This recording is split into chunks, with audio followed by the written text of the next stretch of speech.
currently. Repairing or replacing the black irrigation and fountain control box that's within the park. Introducing the gas to electric streetlight transition within the park, and introducing electricity for seasonal lighting for a holiday tree within the park. Moving on to the current site plan, just getting some inventory of what's going on in the park currently.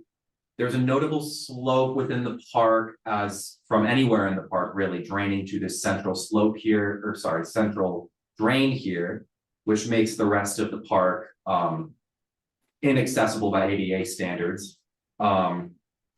There is Charles Street South, immediately to the south, which is a relatively busy street and can create some visual and noise pollution within the park. We noted that within the current design of the park that the community is beginning to mask this with some large shrubs at the corners. And a last key point here on these conditions is a lack of direct connection to the rest of the Bay Village neighborhood. Going off of the entrances here, it's really only the entrance going onto Melrose that invites the rest of the community to the north in Bay Village, whereas this entrance here is inviting a busy street that's not as pedestrian.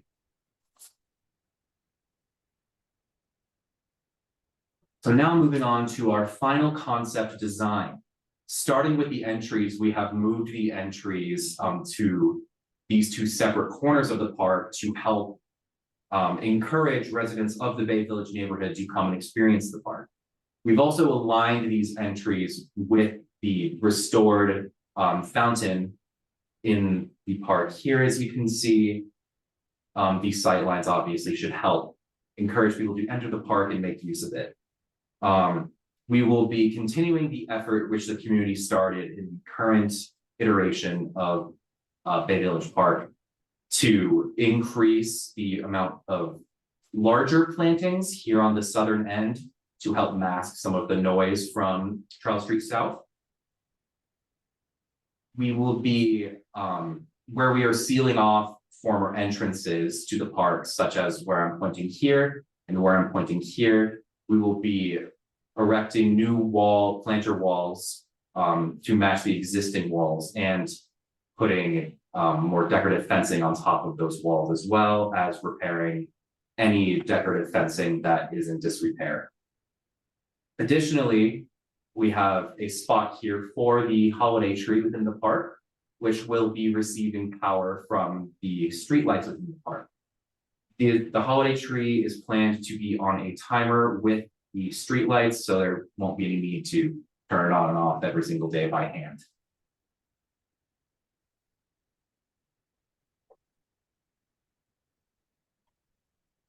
And another important feature to note is that, as I mentioned, there will continue to be movable seating by the community within the park. We are also introducing permanent City of Boston benches within the park, so that on the random nice day in February, you can still come out and enjoy the park.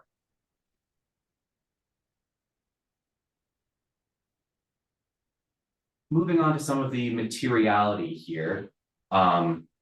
Initially, we proposed block granite seating along the edge of the parkway, and we will be moving towards Boston Park and Recreation age-friendly steel strap benches.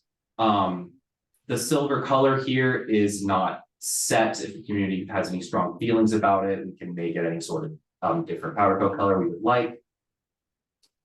For the granite bed edges, we are originally a very wide granite curb was proposed. We're now cutting that down to a more standard 6-inch curb. And for the paving material, we will be sticking with brick to keep the character of the park, but we will be switching to a new wire struck brick paving, which will be ADA accessible, making it so that more of the community can actually use the park.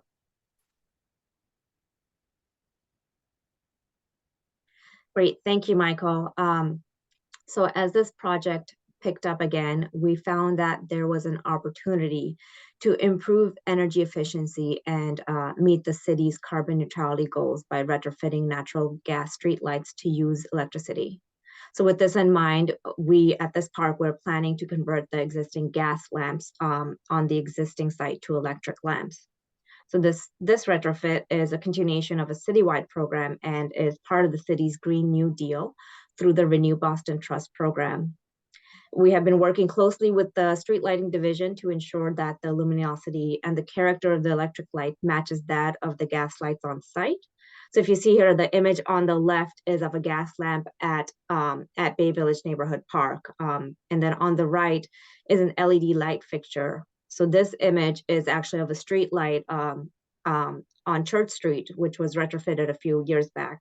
As you can see, the lamps are very similar in character, and even at night, they have the same sort of glow that a gas light emits.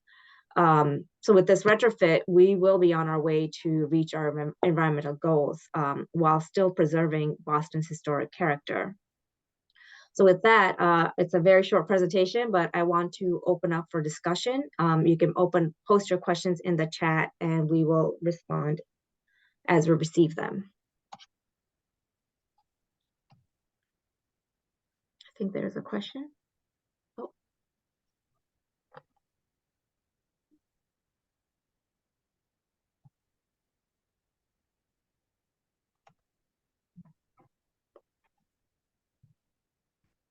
Hi, good evening. I'm Barry Doyle, Bay Village resident. How are you this afternoon? Good, Barry. How are you? Good. Just curious about timelines. As far as you mentioned, the permitting process that you folks are about to begin. Can you give us some perspective on how that's all going to work, where you are with the RFP, kind of what's happening, so we just have an idea of how this is going to move forward? Yeah, that's a great question. Unfortunately, it's once it goes into permitting, it's kind of out of our hands for how long it could take. That's why we stopped it. Stop that project schedule at the permitting process. We haven't completed our design documents yet to even get to permitting. Anticipating in the next few months we can have those completed, and then it goes into permitting, which we have to submit to about 10 different agencies, city agencies, to get the okay to move forward with this project. As you guys may or may not know, this park is not owned by the Parks Department, so we have to go through a pretty thorough review. It's owned by Public Works and it's a public right-of-way, so we have to make sure we're capturing all the different agencies before we can proceed to even writing up. We will have the bid documents ready, but going through to the bidding process. So that process can take a month, it can take 6 months. It's really we don't know yet. So there's no way of there's no perspective or any historical projects to try to correlate to determine how long it might take to keep this line moving forward. That's a great question. I will say I'm new to the department, so I don't have all the answers. I can find out for you, but as far as I know, that it really varies from project to project. Yeah. All right, thank you. Yeah, so we're very excited about this. So obviously, we'd love to see this kind of move forward as quickly as possible, just to continue to enhance the neighborhood and the parks that we have. So that any information you have on that, as far as that, would be greatly helpful. Sure, of course, and we will keep you updated as much as possible, and as it progresses, I will be sending out updates as much as I can. Thank you. Sure.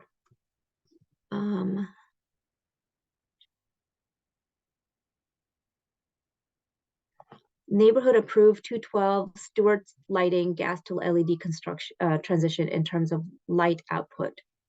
Please confirm same here. Can you expand on that, Sarah? Bianca, I think I might know the response to this one. Sure. So, sorry. Sure. Oh, sure. I mean, so the 212 Stewart, they've done a conversion over there already, and they put up some sample lights, and we agreed on a light output just in terms of how it's set. Hopefully that we obviously want that to be consistent throughout the neighborhood. So Sarah, that's a great question. So I would want to double check with the Boston Landmarks Commission, but I'm pretty sure that it was actually, since those lights were technically within the the Bay Village Historic District, I believe that it was the Bay Village Landmark Commission who had like a hearing and actually like voted on it through the sort of just like the guidelines of historic preservation. I'm not sure if this park technically falls within the district. Happy to find out, and also just check in with the streetlight team to see if they would be willing to do sort of another demolition if you think that would be useful. But I would just Well- want to double check if it was something with the landmarks I commission. think you're misunderstanding my question. Whether or not it falls within the Historic District Commission, you're proposing very similar lighting. I'm not worried about the light fixture. The light fixture you proposed looks fine to me. Just the quality of the light that the LED gives out was what we were concerned about over 212 Stewart. And like Yes. they agreed upon something, and it doesn't matter if it's in the historic district or not. We just like to be consistent. I would think we'd like to be consistent. Yeah, so just- it is going And I to don't be the think same. it's not an added cost or anything. Just it's Yeah, just it would be, we would try to keep that same character because, you've lived with that for a little bit and you understand what kind of output that is.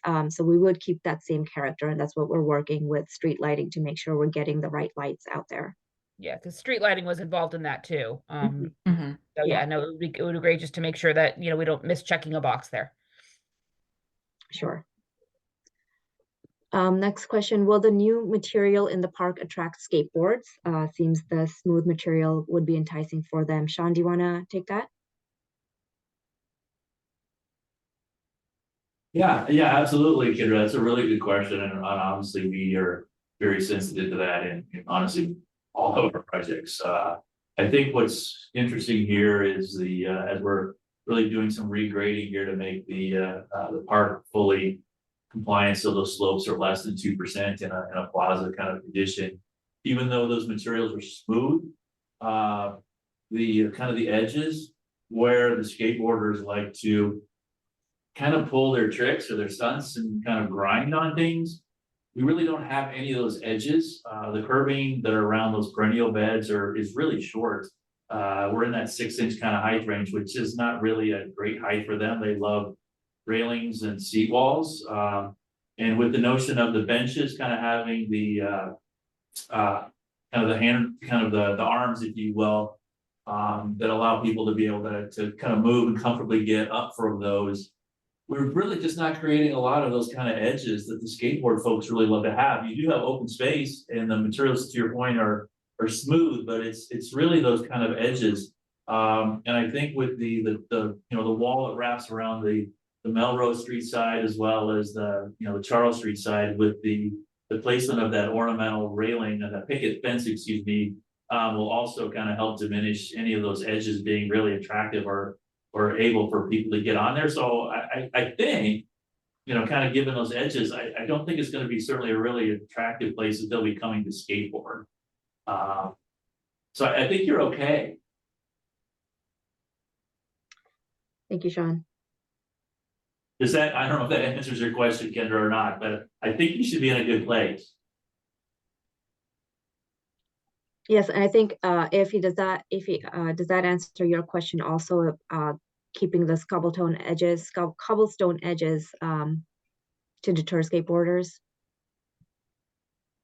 Yeah, I mean, likewise, that with that curbing being the height that it is, Priyanka, it's very short. If that was up more in the 12 to 18-inch height, that it certainly would be a little more attractive. But with that, I just think they're going to be looking elsewhere for some a little more challenging and a little more opportunity to do their tricks. Yes, thank you. There's a question, as a volunteer to the park subcommittee, I'd like to see a simple irrigation system in the park. Is this possible? Parks generally doesn't have irrigation at its sites. Also, I think because there's hand tilling and everything involved, having those irrigation pipes is risky, that they could get torn into. So at this point, we don't have an irrigation system planned for the site. Okay, so there is irrigation in Elliott Norton Park and the little woodland park next to it. Yeah, I understand. Sean, I think this came up probably in an earlier community meeting. Sean, do you want to speak to that?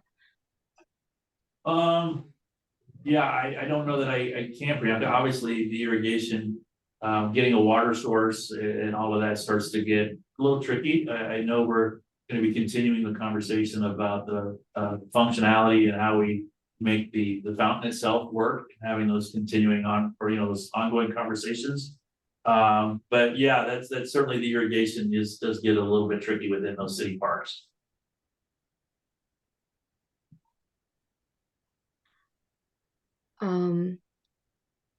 Is this in capital budget since Brown Fund has no more funds? Yes, it is in capital budget. Is just a follow-up to that question, because I think Carol's point about the water source is important, and I've done irrigation on property in Maine in a small parcel, and I tend to agree that if you're doing any kind of hand tilling, it just gets you have to flush it out so often it becomes unmanageable. Can we make sure that there is a secured water source so people can at least have some place to store a hose that's not unattractive, and they can get so nobody's like dealing with buckets or anything. I know obviously fountain, there's got to be a water source. Yeah. There's a water, so I thought there was a hose bib on the little water cabinet currently. So if that's already existing, we can certainly put it back in. There's also a hose there, and hopefully that could solve the irrigation. Sorry, Carol, you're going to say something. Yeah, I was going to say, for years we've been watering, and it's wasteful because it's with a hose rather than having it come from the ground or near the ground. So I really, like to push if there's something that's a simple system, even putting, built-in hoses in the ground or something like that. Soakers. Soakers, thank you. That is a great idea. I think it's the issue, as Sarah mentioned, with the needing constant maintenance. We don't really have the capacity to I'd hate to put something out there, then it'd be broken, we can't fix it. So I think we will fit in that hose bib and provide a place for the hose. But it just having the maintenance issue of potentially breaking an irrigation system, because these are costly and not, even a simple one. That's certainly create the ability to kind of store the hose, I would think would be easy, or hoses, if you will, into the new storage tool shed. Kind of closer to the Melrose Street entry would be certainly appropriate. You mentioned the irrigation, kind of the fountain electrical equipment box there. Likewise, as we go through the design on that fountain, there'll be other probably opportunities to kind of look at those points of connections, so that making those hose lengths, as short as possible, but still giving options to make those connections will certainly be explored. Okay, thank you.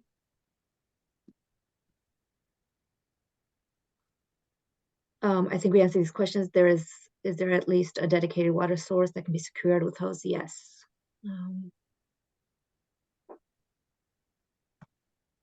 I think we got through all the comments. Were there any other questions?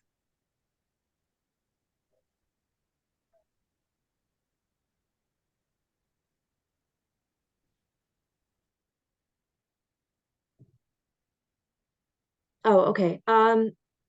We're looking at around the $500,000 mark for budget.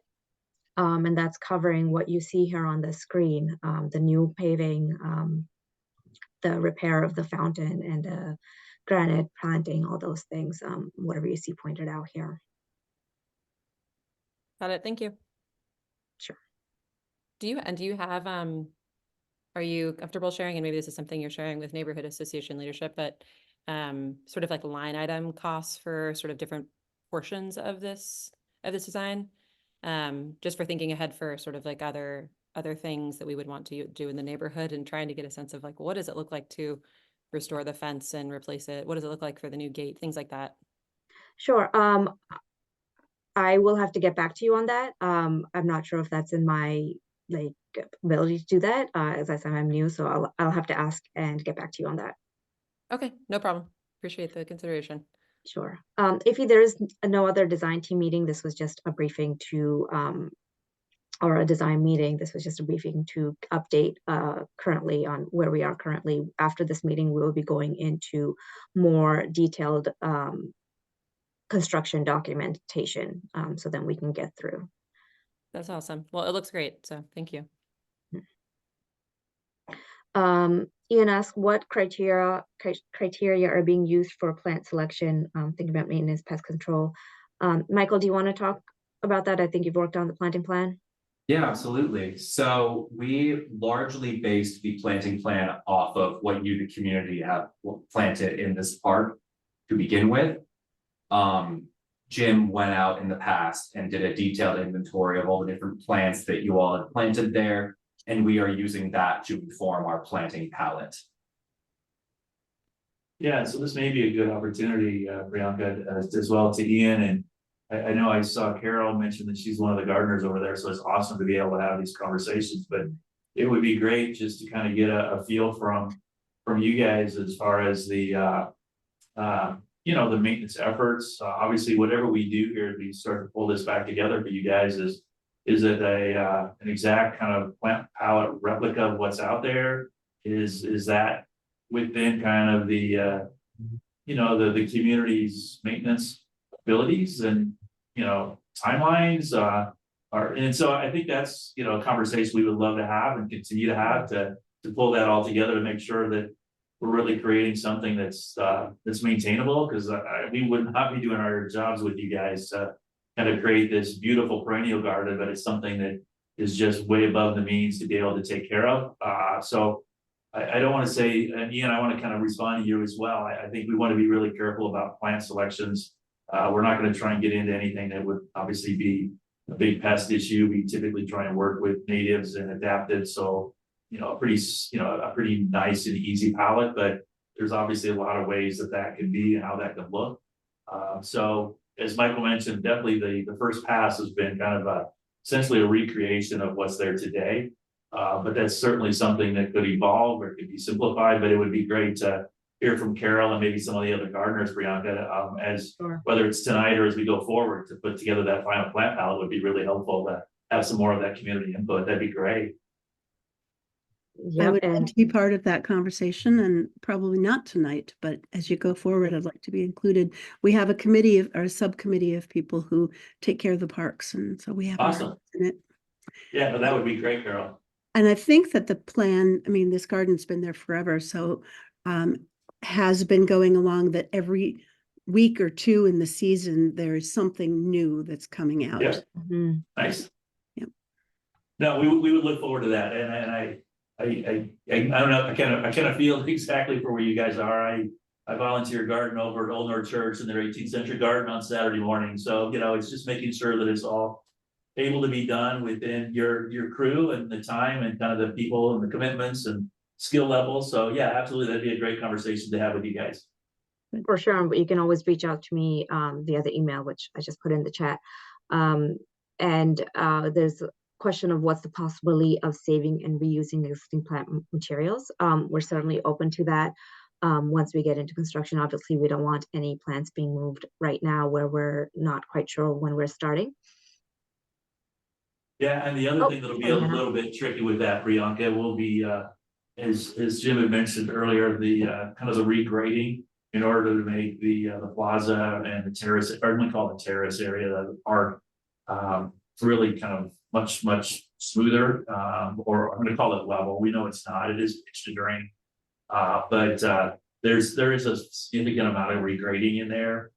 So it will be challenging to relocate the perennials, some of those smaller plants, given the grading, and then the timeline in which those would be put back in the ground, because you're going to be looking for a place to hold those. I'm not saying it can't be done, but it certainly gets really kind of complicated through the construction logistics, as you can imagine.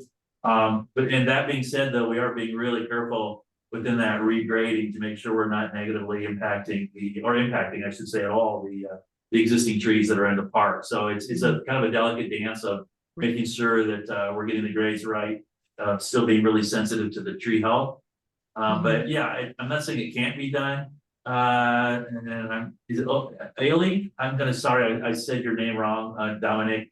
But yeah, it would definitely, it could get a little complicated. We could try where we could, but it will definitely get a little tricky.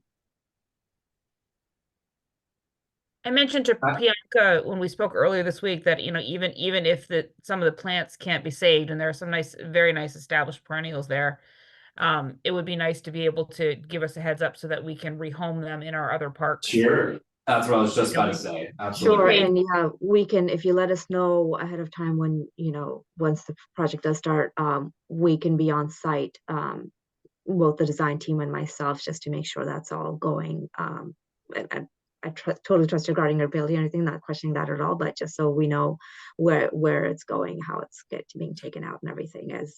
Yeah, I mean, the association paid for, I think, all the plantings. Carol can correct me if I'm Yeah, I would wrong. hate to throw, those are gorgeous plants out there. I'd hate to throw those Yeah. out.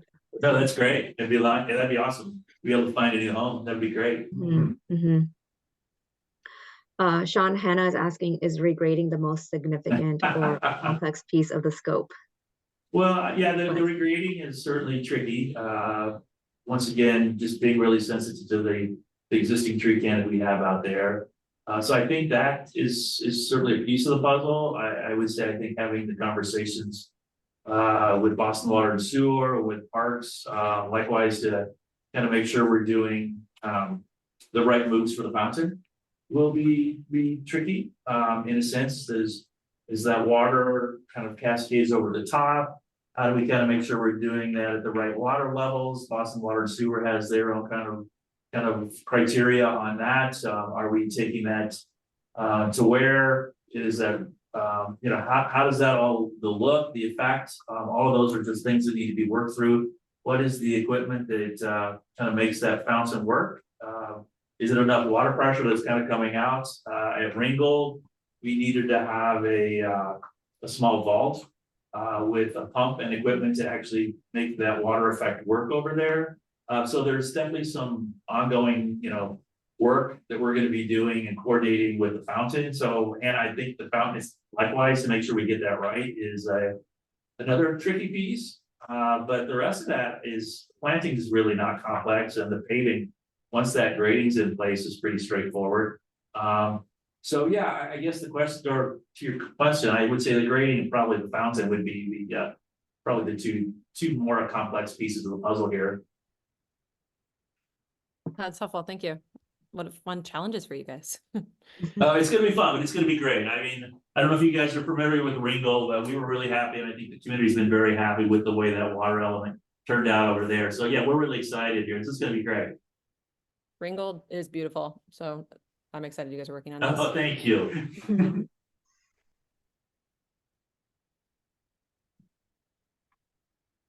Danielle is asking, are we definitely preserving the existing granite pavers to be used at the edge of the garden? So we're planning on putting in a new granite curb at the edge of the garden, Daniel. There we go. A pretty typical 6-inch wide granite curb. We figured that would be, thinking about the gardeners in the community, we figured that would be easier on your guys' legs and knees as you're trying to get in there and work on the plants instead of having a bunch of ragged edges poking into your knees. And then we did talk about then we're using those pavers, those cobbles as it relates to some of the I'll call it almost more like stepping stones. They're obviously not that big, but starting to group those into some of those access points back to the what do I call it? The Irrigation box? Yeah, those boxes back there, Daniel. So yeah, not having those go away, but just used in a different way.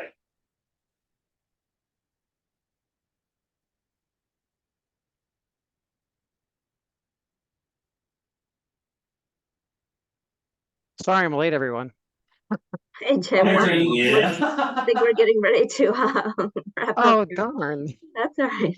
Apologize to the Bay Village community. I was locked into a BCDC meeting. So please don't slap around Sean too much. He's been great. Were there any other questions or comments? So the timeline, I know that you don't know what it is, but really, it's 6 to 12 months out, right? In terms of the. It could be, yeah. I mean, we could get lucky. and it- Just to give you an Yeah. update, for those of us who lived here for 100 years, these things take time. It's been taking Mhm. years already, so. Mhm, yeah, My gut feeling is that we're kind of restarting here. And you said we're, we got permits teed up maybe soon. So we should be thinking in terms of years, not months for this thing. to- that's a great point. Yes, yeah. I appreciate that. Thank you. Thank you.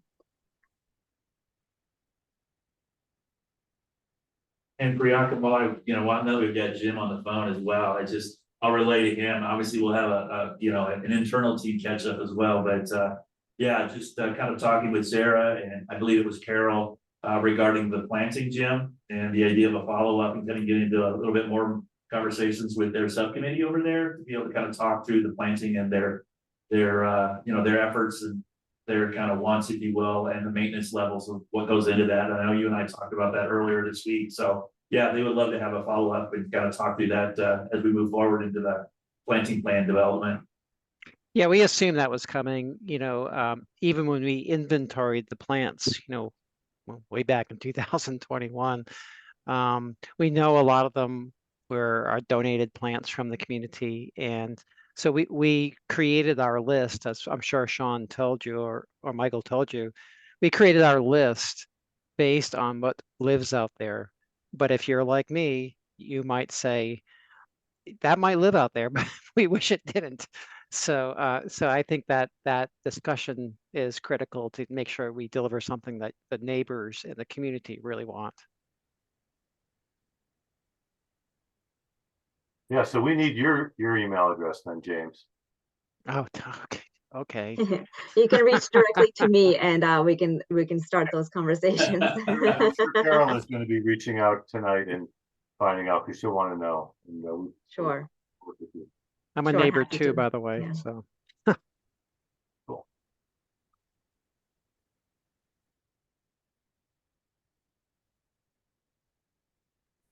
All right, great. I don't see any more questions coming through the chat, but if you do have more questions, please feel free to email me at my address it's there in the chat.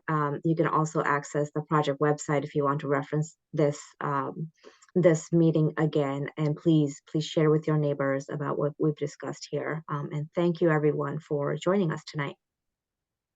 Yeah, absolutely. Thank you. Thanks. Thank you. Thanks everyone. See you